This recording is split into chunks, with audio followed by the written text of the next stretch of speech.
What's up, guys? Sub-Zero here, back for another VOD review. Today, do another game from the Tacticians Cup 2.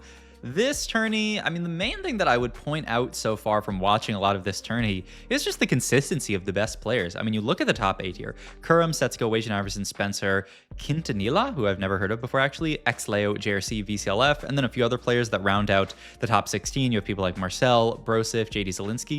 You look at the day 1 standings, I mean, right up here, JRC, Brosif, Setsuko, Marcel, VCLF, Kurum, Wage Iverson, JD down here as well, JD Zielinski, top 16 both days. Like, I feel like this is a tournament that it's just the people have performed really well. It's been very consistent, and I think it's just a testament to how skill testing this patch is. This is the best patch that we've had of the entire set so far. So many different lines that can be played, so many little like niche edges that you can get if you know a certain way to play this line, and it's rewarding really good TFT, and it's just so fun to watch. I will also say, if you look at the top 2 here, Kurum and Setsuko, and you look at their day 1 plus 2 total, 75 points for Kurum, 74 for Setsuko. They are neck and neck. The only other person who is really close is JRC, who I would love to do a VOD of, but I don't believe that they stream, so maybe I'll like do a ladder game from them or something like that. But let's hop into a Setsuko game here. We're starting off by actually looking at Exotech here because I didn't want to be bothered like pausing at exact time. Corrupted Chassis and Hollow Bow, and this actually has kind of a lot of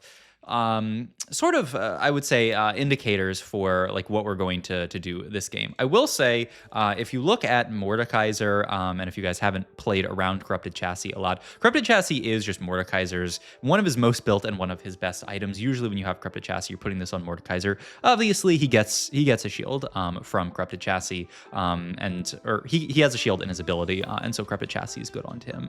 We'll come back to that a little bit later actually when we get to first augment, because I want to talk a little bit about Corrupted Chassis, but enough to say that if you can get a Mordekaiser and throw a Corrupted Chassis onto him, you're usually having a pretty good time playing TFT. Also, because we skipped the portal, because we started at 1-3, this is the Augment rounds have been moved earlier this game, so one of those games, the Azir encounter, so something to note here. I will also say our other item, Hollow Bow.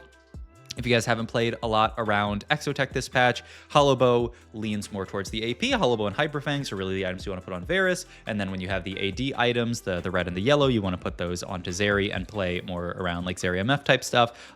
So this does lean us a little bit more AP. Our items, interestingly enough, like we do have a Gwinsu Slam. And I mean, we have this Kindred opener. We could even, and we have the Jarvan. Like I do think Vanguard Marksman is not a crazy idea from our spot. Only thing I don't like about Vanguard Marksman is it feels so overplayed in NA. It feels like everybody plays it. I will say I'm really surprised actually we don't hold on to the Morgana here, just because this unit feels like an always hold. But I think Setsuko's looking at his items and saying, and I'm not going to play Morgana reroll most likely from this spot. I'm surprised we wouldn't hold it over like Nidalee or something, but you don't hold it. Okay. First augment here, Executioner, Crest, Cluttered Mind, and Gold for Dummies. None of these are amazing. Executioner, Crest, worst of all, I would say. You really don't want to lock yourself into Vertical Executioner these days. It's just not as good, so I think that's an easy reroll. Roll into Vanguard Crest, and so now we have Vanguard Crest, Cluttered Mind, and Gold for Dummies. And yeah, Cluttered Mind and Gold for Dummies, I don't think you're that excited about. Once again, we check our item here. We see the Corrupted Chassis, and Setsuko is going to think a little bit about his line. He's not actually even going to scout that much. He's just going to think a little bit more about what line actually makes the most sense in his spot, and some other people are contesting him. He rolls his other augments, sees Portal Forge and Clear Mind, and he's going to grab this Vanguard Crest right from rip here. And so what is the thinking from here? I mean, for a lot of people, I think you would have the idea that, well, we have this Gwinsu's Rageblade that we could slam here. We have the Vanguard Crest, and this is very much easily going to be a Vanguard Marksman game. But that's not actually what I would say Setsuko is thinking in this spot, and you can kind of tell because he's not slamming Gwinsu's Rageblade. If you were going to play Vanguard Marksman, we would just immediately slam Gwinsu's Rageblade and be done with it. You know, this would be our setup here. But this isn't really what we're thinking here, actually, and you can see that by, yeah, we're holding on to Gwinsu's here. We do get the Vi too, so we can play around that, and honestly, I think once we kind of team planner, he's going to throw Rost into team planner, interestingly enough, and also play a little bit for Lost Streak here. I mean, I'll leave you guys in suspense a little bit until we get to actually the interaction that I want to talk about, because I don't know, some people like when I like test your mind here, think a little bit. What would we do here from this position with the Vanguard +1? I mean, let me and also I've probably spoiled it in the thumbnail as usual, because it's nice to have a cool thumbnail, but Any case, we're just kind of chilling here on a loss streak. Setsuko kind of acknowledges, like, we don't really have the best of openers in this spot, so we might as well loss streak. And I think that's only half of it, because we actually could have played for streak here, right? We could have made a Gwinsu Slam. We had a Vi2. We could have played, strongest board and won some fights. But that's not actually what we did this game. We almost full opened in this spot, which allows us to get first pick off carousel here. And this is a kind of a question. It's like, okay, why did we actually play for full loss streak here? And ooh, we do see the pan here, which is tempting. But we're going to pick up tier here. And so the second we pick up tier, I think you get the information. I mean, there's actually a few things contextually here. One, you get the information of what Setsuko wants to play for this game. It's some kind of a tier style comp here. And I think, honestly, we can just talk a little bit about the line. Tier is playing towards Vex, most likely, unless we're playing some kind of reroll line, but we're probably not going to play a reroll line from this spot. And why are we thinking of actually playing into Vex here with this Vanguard +1? Well, it's actually a really cool interaction, and you can actually look at it in the Explorer here, where if you have a Mordekaiser who has Corrupted Chassis, if you look at just this combination of items and then start looking at Delta here, you see one of the best items in the game that you can actually throw onto him is Vanguard Emblem. Now, why is this? Well, actually, and the other thing you can look at, go to builds for Rengar here and just sort by Delta. You can see the second best build for him, aside from, triple Radiant item, which obviously that's going to be good, is this Corrupted Chassis Vanguard Emblem Bastion Emblem. Now, what's going on with this build? Well, it makes a lot of sense, actually. Corrupted Chassis, all your shields get bigger, and every 7 seconds you siphon 10% of the owner's max HP from the current target. So it likes HP, and it's like shielding. And they've added these buffs to all of these emblems at this point, this set, where now, if you read Vanguard Emblem, it has a secondary effect. The holder gains 150 max HP whenever they gain shield. So not only is Mordekaiser using his ability, getting a shield, which is scaling up his max HP, you're also then getting the shield from Corrupted Chassis, which is scaling up max HP, and then the max HP that you're getting onto, your Mordekaiser from Corrupted Chassis, from the Vanguard Emblem, is scaling up the amount that you're stealing with Corrupted Chassis. So it's kind of a beautiful little cycle that feeds itself. And so Setsuko is just going to say, I'm going to hard force Exotech from this spot here and just play for the Mordekaiser. So augment or item. Augment and kind of item-wise here. I mean, we already have the glove. I mean, I don't think Mace's Will is bad by any means. And boom, there's the Mordekaiser. Wow, actually, I didn't know this is when he got it, but very prescient of me to actually start talking about it here. But now we have the Mordekaiser. We can still continue to make gold here, which feels good. And we have the Vanguard Emblem for it. Though, honestly, Setsuko's on a 3 loss. I think he would prefer certainly to lose this fight, and that's why he's actually not slamming yet here. He's saying, you know what, I really actually want to lose here, so I don't want to slam this because I might fight Ralphie here. That's the other point, is that if you guys, I think my head's covering up chat, I'm pretty sure, so you can't see, but Ralphie, this guy, is playing Morgana reroll from this spot, and that's the reason why Setsuko had to loss streak, because this Ralphie guy really wants tier off carousel, because Morgana requires a blue buff as well, so we actually had to full open, and this is something, it's so smart, and I think it's something that a lot of people are not kind of aware of, and that a lot of people don't do, is kind of realize how contested their items are within any kind of lobby, because sometimes you can just get away with getting tier. In some metas, there aren't a lot of people playing towards AP, and you can very easily get it. This is a meta where Morgana reroll being one of the premier reroll options, Exotech, being a fantastic comp to play towards, you can't actually just default strongest board and get tier off carousel. It just doesn't happen. So Setsuko realized that. He said, I'm going to play Exotech. I'm starting with 0 tiers. I need to actually play Lost Streak here so that I can get that tier 4 blue buff. And now we have half a blue buff. Pick up Cloak here, which is a little bit funny. We'll see. I mean, it could just be Spark. We get Mordekaiser 2, actually, from Orb there. I mean, that's not bad at all. I don't think you can be upset about that. Though we are actually, we could actually burn a remover here. Probably just big grab bag. If you see big grab bag, click it, is usually just how TFT works right now. This also could allow us to finish off, our blue buff. We don't actually get blue buff, though we do get, we actually sell the Mord there and don't, because I was thinking we'd actually hold on to the remover for the out of potentially playing for Mord 3, but I think Setsuko's saying it's going to be, under most circumstances, hard for us to get to Mord 3, so I'm not going to spend an entire remover to hold on to this extra Mordekaiser. I do think Spark just makes perfect sense here from our slams, and so we do get that. We have basically almost perfect Vex items here, so we can just slam whatever else here and just make the Steadfast Heart here, which is, fine. It's not amazing onto a Vanguard because you're obviously you're kind of double stacking the damage reduction, but it's fine. We're also probably only going to play play 2 Vanguard the entire game, so it's not like we're gonna have too much. I want to go pause for Augment there, but obviously we've already seen all our augments. We don't have to worry about that. And we do now level up. We're level 6, and our board is just looking fantastic, especially with the Mord 2. We move the Spark over so that we can get this triple item Mordekaiser with the chassis, with the Vanguard emblem. We also have Elise backline, who, I mean, I've talked enough about this Elise unit. This Elise unit is completely illegal. I would not be surprised if we just completely destroy everyone this stage. Like, unless somebody else hits something crazy, it's just...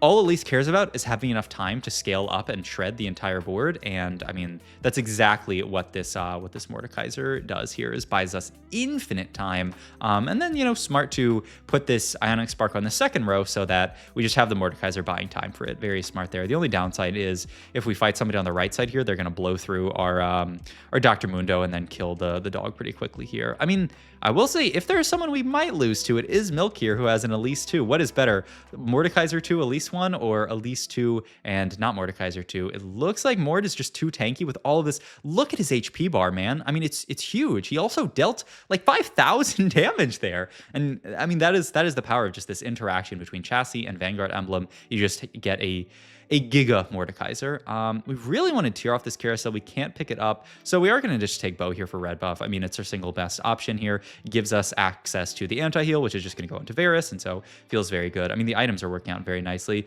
He also didn't hold on. He's still, I think, not really considering the idea of actually playing for a Mordekaiser 3 this game, because he knows that, I mean, this line tends to be relatively contested, so you're actually selling off a lot of Mordekaisers. I mean, I do think, honestly, at 5 Mordekaisers, because, like, if we'd held the other one, we'd have 5. Actually, I think we've seen 6 at this point. I do think, I mean, it would have hurt his econ a lot, but I mean, we're so strong, and the interaction with Mordekaiser on these items is so big. I'm a little bit surprised, actually, that he doesn't hold on to more of these Mordekaisers and keep the Mord 3 option open. But I mean, I think Setsuko just wants to play for a consistent game of TFT, say, you know what, we're just going to play good TFT, we're going to make econ and not play for like the super win out, and you know, if we hit Mord, then we're very happy. And then we also have this Hollow Bow here, which is nice.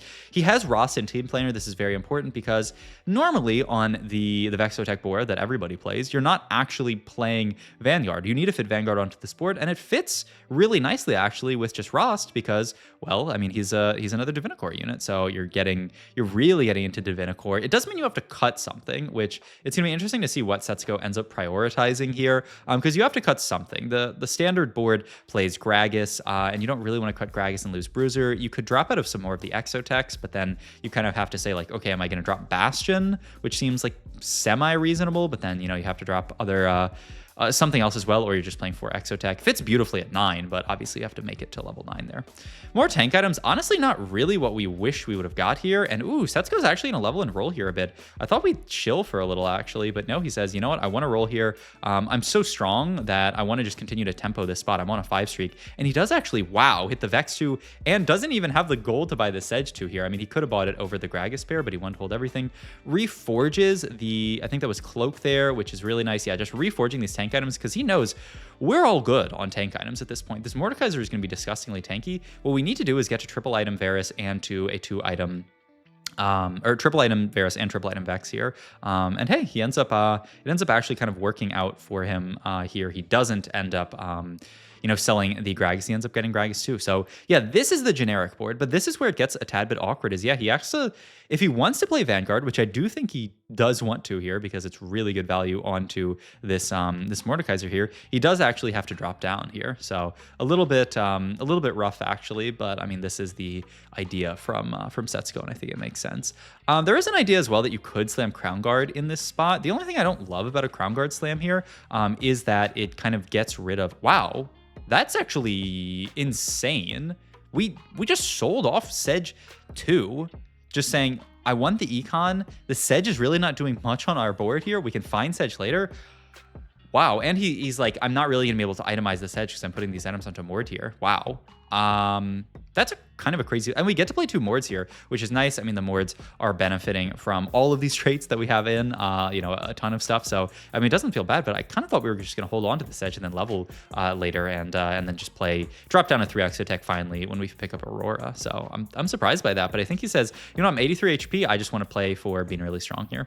I imagine what we're looking for here is like this rod and go for like Death Cap, maybe Glove. I mean, I don't see why it would be glove. Yeah, we just take Rod, take Death Cap here. Once again, we still do need this blue buff to finish off on Evex, but we're just going to hope that we can get it from chickens. Worst case, we could make a Shojin, but there's really no pressure on us because of how stable we are from this Mordekaiser. I mean, it's just the whole game. The Mordekaiser has made us disgustingly stable. Yeah, he's kind of like, I could slam Shojin here and keep streak, but I mean, honestly, I think getting blue buff is more important than keeping streak in this spot. I think you're going to have enough gold this game. What you might not have is a strong enough board if you end up slamming the blue buff here, or the Shojin here, and it's also, we might even still win this fight. I mean, look at the chassis damage, man. This Mordekaiser. Also, that Morgana dealt so much damage there as well. This Morgana unit with just 2 items. Always item hold Morgana until you hit Varus 2 with items. By the way, I've made the mistake of throwing items onto a Varus 1 instead of Morgana 2, and you were just trolling, because I mean, that Morgana dealt like 5,000 damage that round. Like, just always put items on Morgana in this comp until you are absolutely sure.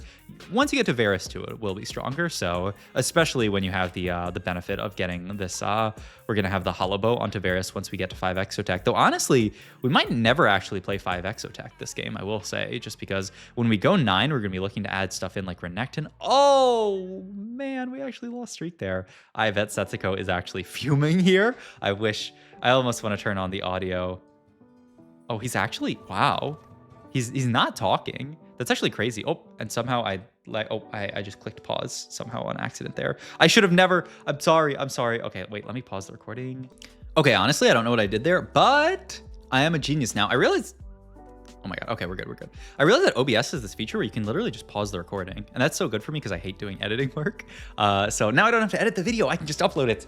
This is my, what is he saying in Death Note? This is how I win? No, that's the Uncut Gems. Good movie, honestly. All right, Setsuko kind of trying to figure out, do I want to slam last damage item here? Do I want to slam Crown Guard? I like slamming last damage item here because it's very likely that we are going to play 3 Exotech the entire game, so we're never going to get to the Hollow Bow. We're probably just going to play this board, level, find an Aurora, probably Renekton, and then the Sejuani, and that's just going to be the end of our board, I would think. And there is Aurora, so, and there is a Sejuani as well, actually, if we want to go for it. Though Setsuko realizing, once again, we are super rich here. There's no real reason for us to actually push level right now. We can just sit on this board. We can also play the Aurora here just over the second Mordekaiser, and just once again keep the Mord on bench. I will say, had we held all those Mordekaisers, I mean, the copium is it's the same wards, but there is a world here where it would already be Mordekaiser 3. There'll obviously be a little bit less econ, but I think Setsuko is probably kicking himself for not holding these mords. But I mean, this is a relatively contested comp a lot of the time. I think he's pretty surprised that he got to this many Mordekaisers, though I doubt that he will complain. But we're chilling here. The idea is going to be level for Sej, cut Jhin, play the Renekton usually, and it also makes even more sense here because we're already playing 4 Divinicore, so getting to 5 is going to feel, oh, so good stats-wise. We could even fit a Senna in later, though probably not, because who cares about AD on this board, but like, it'd be kind of cool. But like, I mean, he's definitely not going to. I mean, you'd rather fit in like a Garen or a Zac or a, I mean, Aurora's going to throw in a lot of stuff you care about, like Kobuko, but we'll see here. All right, there is, we could finish up the Bastion stats-wise is the best item here, though I don't think that's what we actually want in a spot like this. Though I don't actually know what we do want. Bruiser spat here for 4 Bruiser? Or maybe he's thinking of cutting something? I'm actually curious where this Bruiser spat's can end up going. We pick up the Viego here. There's the Zac. I mean, maybe he's thinking of Bruiser Zac. Holding on to these Viegos. There is the Renekton if we want it, so we could kind of complete that board that I was talking about. And yeah, I do think it is just Renekton Sej here, but we'll see. Bruiser spat onto the Renekton here. Kind of surprised that he's not playing Sej here over the Jhin. I feel like it's just an easy layup here. He sold the Sej. I don't get it. Bastion onto this board seems fantastic. It's extra resists, and I don't think Jin's really doing that much. I mean, 3 Dynamo's fine, but not amazing. So yeah, I don't really get it. I don't know why you wouldn't play Sejuani here. It feels like just a mistake to me, but also, I mean, it's Setsuko, so I can't really say he made a mistake. I mean, maybe this is just his idea of the final board is we're going to play 4 Bruiser here, just throw this onto actually Varus, weirdly enough. I mean, it does give a little bit of extra damage, but I thought for sure you just put it onto Rast's frontline. So I guess this is how he's going to finish out his board, 4 Bruiser, and just play for a really big Mordekaiser. That Bruiser is going to help scale up the HP that he's getting. Like, I mean, it's actually kind of genius. It makes sense. And then you do get to just play the Kobuko, who's just always a fantastic unit to play. And we do pick up another Mordekaiser here. I do imagine we're gonna roll on 9 and not go straight to 10, just because we need Aurora 2, we need Kobuko 2, we need better stuff for the Aurora to throw in. But we'll see here. I mean, maybe he thinks Bastion's just not necessary on this board, I guess, though I feel like this is the exact board where you'd want all these extra resists, but okay. Item-wise here, I mean, we're kind of all out. I guess you can take another item, throw it on a Gragas, random Bramble Vest here. I don't really know what else you're taking here. Steadfast Heart, throw it onto Gragas. Yeah, maybe the rest of the lobby's too AP focused to do that. I mean, the DR is always good onto a big tanky unit like this. So yeah, I mean, it's fine. Rotate into an Anima board actually from, who's this person? I don't even know what little legend. Oh, that's the Ash from Trevisan here. But I mean, we just clear it. I mean, Setsuko's board's so good. And remember, this is Mord 2, by the way, that is just tanking everything. And if we ever get to Mord 3 this game, which seems pretty reasonable, that also does look like Setsuko's just saying, you know what? Who cares about rolling? I'm just going to go 10 in this spot. I mean, look at the lobby HP. Setsuko's, okay, he is going to roll here. Yeah, I like rolling in this spot, like I said. I think it makes too much sense to roll here because, yeah, Koboko, Aurora, and Mordekaiser being your hits here, that's 3 huge hits in a spot like this. When you have 3 really big hits like that you can roll for, I feel like it is just usually correct to roll.